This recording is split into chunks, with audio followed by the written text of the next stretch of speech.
Greetings. The unorthodox, controversial, and unconventional psychologist Milton Hyland Erickson practiced the concept of joining another's reality before inviting them into his own.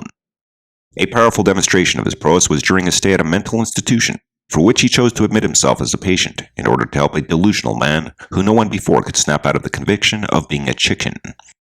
Milton first observed this man as he went around behaving like a chicken. He would peck at his food, ruffle his arms as though they were wings, and balk instead of speak whenever possible. Milton then began doing the same as he had observed in the man. The patient first seemed suspicious about Milton, who seemed uninterested in anything but the same chicken-like activities. Eventually, rapport was built, and the patient gravitated toward Milton, and together they went about doing everything as chickens would. One day, however, to the patient's shock, he saw Milton walking upright rather than hunched over as a real chicken would. The patient protested. "Chickens cannot walk upright. What are you doing?" Milton replied, "You know without doubt that chickens can indeed walk upright should they choose, for I am walking upright now, and I am as much of a chicken as are you." Eventually that patient too began walking upright. Over time, Milton repeated this process by sitting at a table, then using utensils, then refraining from balking or ruffling his feathers until both he and the patient were behaving as humans normally would. Eventually that patient was to be released from the institution, and the last thing Milton told him was, "Remember that although you are a chicken, others do not need to know that, and they may not be able to believe that, so there's no need to do things that will reveal to them that you are in fact a chicken." This man was never cured from his belief of being a chicken. However, he was able to reintegrate within society, and even contribute to it. This practice should be, but rarely ever is, applied to children and early childhood education. Those who enter a classroom to teach kids as an adult have already started off on the wrong foot, and one that alienates. To enter the classroom as if the adult world is either more real or more important than the child's world is arrogant, demeaning, domineering, condescending, and asinine. We were all told one day to grow up, and that is something we should have done, without losing the world of the small child, which is actually more real and more important. This is the world that is magical at every glance. It is not that the magic has left the world, or that it never existed, but that some adults have lost the ability to see it. This is the world where everything is possible. This is the world of imagination. Albert Einstein said, "Imagination is more important than knowledge."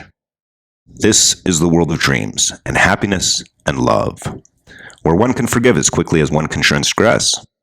It is a beautiful world, and what adults can learn from toddlers is of far more value than anything an adult can teach them. For whereas we merely teach skills to survive, they remind us of the perspective by which to live. What purpose is there to survival, if not life itself, as opposed to mere existence?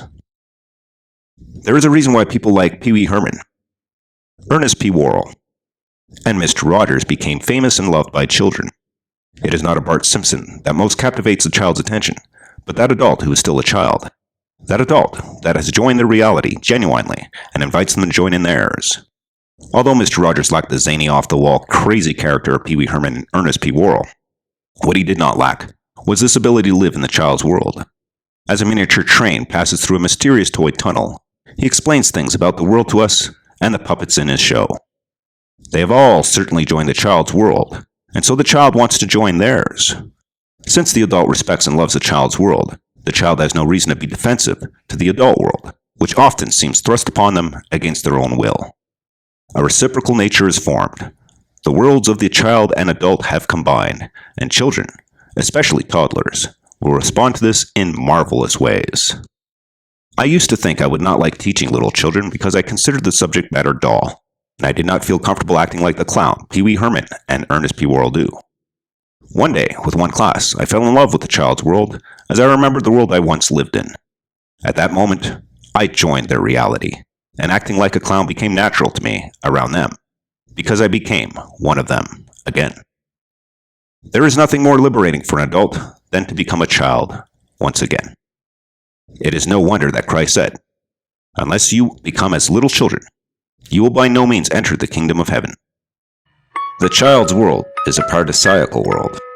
And so, my advice to all of you in this cohort is to become a child again, especially if you're going to teach early childhood education. If you are not a child, you are in the wrong place. No one can catch a thief better than a thief, and no adult can reach a child better than one who is also a child themselves.